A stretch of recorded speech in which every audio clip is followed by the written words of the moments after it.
I was saying was, oftentimes I find myself learning things about me when I'm listening to those lyrics, to a lot of your songs. I was wondering if it was the same process for you, whether you learn something about yourselves when you're writing them, or if it's something where you have to go away, reflect, and then it comes out in the songs later. I think in the actual moment when I'm writing them, I don't really learn that much because I'm kind of just caught up in it. But definitely listening to them down the line, it makes me realize maybe what I was going through at the point when I wrote them, or just how to do things differently to try and avoid certain things. So I definitely learn stuff later on, but in the actual moment when I'm writing them, not so much. Yeah, I think with a bit of distance, it can often be quite surprising what you can pull out of there sometimes. Yeah, definitely. Cool. So there's a bit of like, is there a bit of a mixture? So when you come back to the song, when you start writing it, are you kind of surprised? Oh, actually, I did know that. Then I've reflected on it a bit more, and now I've got a different spin on it. Yeah, definitely. I mean, it's interesting how things that mean one thing, say, shortly after writing a song, can change with a bit of time, and then you have a totally different relationship or pull a completely different meaning out of it. Yeah, awesome. I wanted to ask about, so there's a lot of songs on previous albums as well that have like names of places in them. So you've got Pensacola, you've got Boston Square, all those amazing songs. And I guess what I've noticed in the last two albums, so this one and Rituals, that I think there's a severe lack of that. And I wondered whether that was intentional, whether what places, what role places and names of places had previously, and maybe where that's grown to, what's changed since. On Rituals, I wanted the names to be like slightly more symbolic, so that's probably why there's no place names on there. And this one is probably just because we haven't traveled anywhere because of COVID. Yeah, that's a very good point, actually. But it wasn't actually really intentional. I think it just No, I still write a lot about places. We love a name check of a place, and I don't know whether that comes back to being Springsteen fans and him definitely saying, like, talking about 10th Avenue or something. But yeah. I guess it kind of makes it a bit more real. You know what I mean? Because it gives you like an earthing point as a listener. Yeah, I love stuff like I love like this little specifics in lyrics and stuff. I wondered whether there was something in them there being an anchor to specific memories, and that being a particular thing, like those memories have particular strength to you and they're related to those places. Yeah, 100%. Like even if I don't know, like even if the song as a whole isn't necessarily about that place that it's called, it still has a mass. Like Seattle's not really about Seattle; it's about traveling through America. That's where we flew in. Yeah. This happens to be the first place that we played in, so like it just kind of. It definitely anchors it to a memory. So that's why I do it. Right. That's awesome. So obviously, I know, Matt, you've been in the band for like 10 years, but this is the first time you guys have like focused in, so it's just been you two writing. Yeah. I've just come up with that connections unstable. You can still hear me, yeah? Yeah. Can you still hear me? Yeah. I think so. I wondered what that dynamic was like, whether being in a band together affected your relationship with brothers, or whether the relationship with brothers affects the way in your band. Is it easier? Is it harder? Would you recommend it to other people who are in the same situation? I'd review it on a case-by-case basis, I think. Like it's definitely at times made it harder, but like say this time making our record we're about to release in the studio, that was, I think, made very smooth because of our understanding of one another, and like just how we can kind of like in a room like that where we're working towards the same like end goal, I guess, which is to try and get a song that we both love out of it. That we can kind of just like use a non-verbal shorthand almost to like just speak to one another, and it can just be really quick. And then also, instead of like dancing around one another to be like, yeah, no, I like the idea, but you just go, yeah, I think that's rubbish. Let's do something. How can we make it better, or like not that? So no. So yeah, no, it definitely has its positives, like in that sense. And he's all right. Definitely. He's not bad either. No. Is it the same for you, James? You kind of find the same? Yeah, man. Like, I'm pretty. It makes it easier. Like, for us, obviously, I know a lot of people who don't get on with their siblings, but we've always got on well. So for us, it's easy. But I imagine if, I don't know, I can't think of an example, but if some people were to be in a band with their brother or sister, it would be pretty horrible. But for us, it's really easy. Yeah. Do you feel like it's brought you closer together, like being in the band, or was it just always there and it just happened to work that way? To be honest, we've always been really close. Yeah. So I don't. If anything, it pushed us apart for a bit. But we've always been really close. So I think I don't think it's necessarily brought us closer together, apart from physically. Do you know what I mean? That's really nice though, to be able to reflect on that. I think to kind of go like, well, are we better off for this? Are we worse off for this? That's really awesome that you're able to kind of channel it in that way. I love that. Yeah, definitely.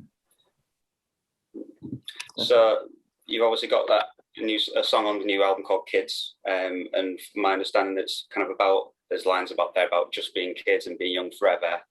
And I wondered whether, because I feel like there is some stuff around these big kind of fantasies about what life would be like when you're older, or maybe even when you're musicians, living in the profession that you do.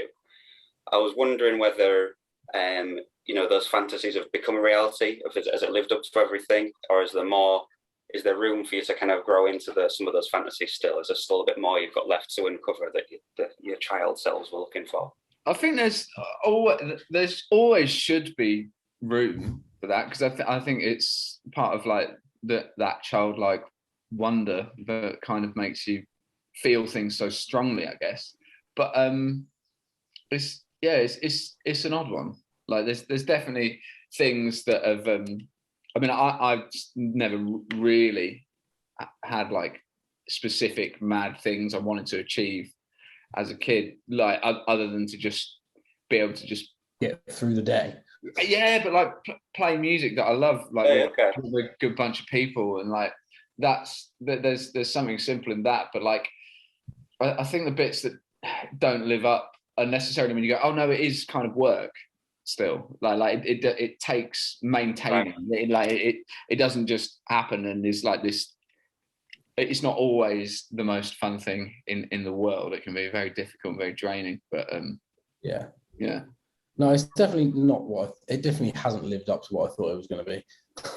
I've fallen very flat compared to where I thought I'd be at this point, in one sense. But then there's some stuff which we've done which I never thought I'd be able to do, like traveling around the world based on songs that you wrote in your bedroom. So that is so weird, because like some specific things I would never have dreamed of doing. But then there's some things which are like, that's not as cool as I thought it was going to be. I don't know. It's just the same as anything, really. It's just, it's never as glamorous as you think it is. I also think it's a super like English, British way of thinking about things. Yeah. If I was born in Los Angeles and grew up in a family with loads of money, I'd probably be a bit more positive about it. But like, I'm not. So it's kind of like, even if, I don't know what it would take for us to be like properly like, well, it's amazing. But I don't know. It's certain elements of it have been like incredible, and I never thought I'd experience them. But certain elements are really hard. But I think it's the same with anything, really. That's life, Jim.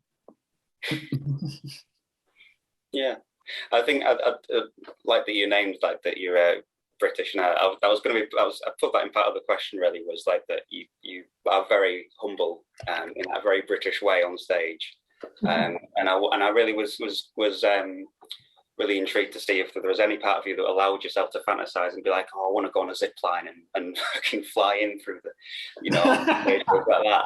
I don't know if there's any part of you that was really uncomfortable as a British person. You know what I mean? Well, the thing is, you could have that idea, right? And you'd be like, yeah, come on, it'll be funny. I'd lose confidence so fast. That's what it is. Yeah. I just think it's because we don't really have like a stage persona, I guess. We don't have, and like in my case, I have no self-confidence. So like the way I am on stage is just, if I was to be more confident, it would be fake. Because I know there's a ton of artists now who it's really common to be like it's like everyone does it now, but I can't because I don't have any self-confidence. So it's like, it's just how we are, I think. If I went on a zip line, it would feel so fake, and I'd just be like sweating, and my face would go red, and I'd just be like, and then I'd land and apologize immediately for the ridiculous entrance. So it wouldn't be rock and roll if we did it. It would just be stupid. I can imagine that very British moment of like, oh, that was really flashy, sorry. That's all right. really imagine that. Well, just running on from that, I wanted to ask about what your idea of success is, really. Do you consider yourself to be successful now, and what would you consider to be, what would make you successful if you're not already there? What would you consider that to be? I don't consider us to be successful, no. But then if you think about, like, compared to some people, we are. It's all just so relative, isn't it? Yeah. Like when I was 14, me and him were playing songs in our bedroom. If I told that version of me what we'd done, I would have been like, you've made it. Yeah. But right now, reality is like, I don't really know what I judge success on, I guess. Like, it depends. It's all relative. Like, if I look at the people around me, I'm less successful than them because I have less money than them. But if I look at the people around me in terms of like life experience, I'm way more successful because I've done so much more stuff than they've ever done. So it's so weird to consider. I guess the old boring version of me would like to get to a point where I don't have to even think about money, and I can just like, I don't have to worry about it. But that's not necessarily success in my opinion, because I don't really care about it that much. So it's so hard to find. It's an interesting one to think about, because, like, say within the context of our new record, I feel successful because I think we've done everything I've ever really wanted to do with a record at this point.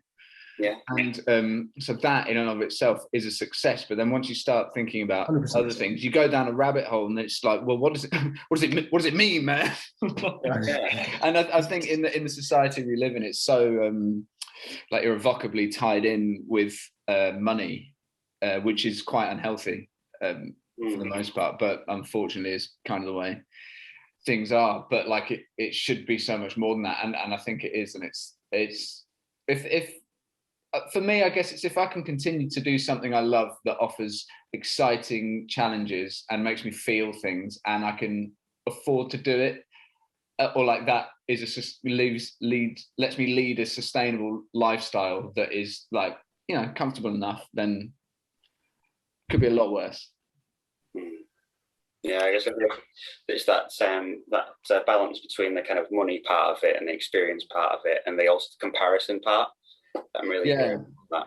Yeah, I think it was just so in terms of like your own success, do you feel like if you take it out of context of like band and stuff, you know, if you think of like broadly as the like your lives and things, do you feel like there's other stuff in terms of success that you've got your sights set on, like, or is there another way that you'd like to measure your success outside, like as a person rather than as a band guy, you know? It's chalking up good days in a row for me.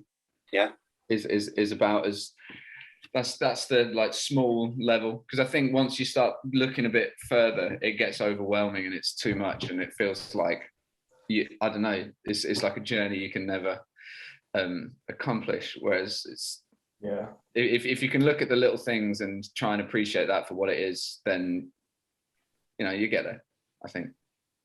Yeah. It's so, like, if I can get to a point where I don't compare myself to other people anymore, that would be success in my opinion. But I don't think that's ever going to happen, because unless I get a fucking brain transplant, I don't know how I'm going to be able to not get down by looking at other people that are more successful than me and getting like, it's terrible. I do it all the time. So I don't know really, but like, to be a nicer person would be good. But again, don't know how easy that is to achieve. It's not you put work in, that you boy. Can't be asked, mate. Yes, there was something about like, the little things, but also kind of those practices of being not comparing and being kind, I guess. Being kind is good, but sometimes I don't think I am kind, because if I'm being kind, it feels fake. I don't mean that in like, I don't think I'm an asshole, but like sometimes I wish I was like a warmer person, you know? So maybe if I can achieve that, that would be great success for me. A great success. Yeah. I'm just going to move to a room where my dog's not barking. Sorry, yeah. I think you're through the keyhole with Deaf Havana. Yeah. A room with a white wall. Yeah. I don't know. It's difficult to define for me, really. Get that. Okay, so we've got 5 minutes. I've got to wrap up. So, I'll just choose. So I did read in one of the other interviews about you being particularly proud of the lyrics on this album, and I really wanted to know what you feel like is that makes lyrics good for a song. Is it the honesty, is it the passion, is it the story, or just the rhyming scheme or whatever? What do you think makes a good song, like lyrically? It's quite difficult, because I think there's different ways that lyrics can be good. Like, for instance, like I love storytelling lyrics, which are like quite honest and obvious, but then you get like lyrics can be good because of the pacing of the words, not necessarily what the words say, or they can be good because they take you to a place which isn't real life. It's so different for everyone, I guess, and subjective. But for me, I think my favorite lyricists I don't really know. They just make you feel something, and make you think, and make you like connect. But again, there's so many different ways to do that. So there's something more about the feeling of that. So where does that leave you? What do you value in your own writing the most? Is it kind of like, is it how you feel when you're writing it, or is it like the feedback that you get of other people feeling things? I think it's how I feel when I write it. And Matty wrote a lot of the lyrics in this album as well. So I don't know. Can ask you in a sec. But like, I think it's going back to what we said about places and stuff. Like, I love little specific things in lyrics that you can connect with, and like they might be like almost like little Easter eggs in songs. Like, they're not even, maybe not that everyone will notice, but like certain people that, so I sometimes put obscure things in there, hoping that someone like hears it and goes, "Oh yeah, I know what that means," whereas most people won't. So for me, I love little interesting bits like that. But generally speaking, I just like songs that tell good stories that are real, if I'm honest. Shoot. Yeah, and for me, it's all about that authenticity, I think, and that can sometimes be words that are a bit more open to interpretation, or words that are a bit more straight down the line. But it's that authenticity of feeling, I think, that cuts through, which I think James often does a great job of as well. But it's an instant connection with a song, I think, when you can get that hook. And I also think there's a lot to be said for saying a lot with less sometimes as well. Like James said, like there's some lyrics that are great to do with word pacing, and some lyricists who are phenomenal at, telling a story almost rhythmically. But yeah, this I don't know. It's quite a broad thing that when it all comes together can just be amazing. Yeah, it's kind of like a bit of a just a balance and how it comes together for you guys. Definitely. Yeah, but also quite subjective, which is the point in asking the question, really. Yeah. Absolutely. It would be pointless, wouldn't it? Is there something in particular, because you talked a bit about you particularly, James, about the feeling when you're writing it and how it impacts on you and other people. Is there anything particularly you want people to feel when they listen to this album, and is that different to when you're writing it? Do you want them to feel something different? Not necessarily something different. It's always really the same when we write albums. Like, I just want people to be able to like connect with it. And most of the songs I write are about a shit period of my life that I got through. So if it can help someone get through a period in their own lives, that would be amazing. But for this album, it means more to me because the album means more to me, and it's more. It's just more. This album's way more authentic than the others. So I just hope people can connect with it, and if it helps them get through a tough period, that's the job's done, really. Yeah, brilliant. Bit of a guide in the dark times kind of thing. Well, yeah, because that's what music's done for me, and like not my own music, but like other songs have been like key to getting me through periods. I'm sure it's the same for everyone. Yeah, definitely. So if we can be that for someone else, that's obviously the highest praise. It's beautiful. Anything else for you, Matt? Well, more of the same, really. Like I listen to music for that. Obviously, I love listening to music socially, but like didn't have a massive amount of friends growing up. My experience with so much music is super personal, and it's that strong personal connection you get with a record as like whether it's a timestamp of where you were when you first heard it, or what it means to you as you get older and things like that. Like if anyone can just get anything even close to what I have from some of my favorite records out of it, then I mean, yeah, job's done, really.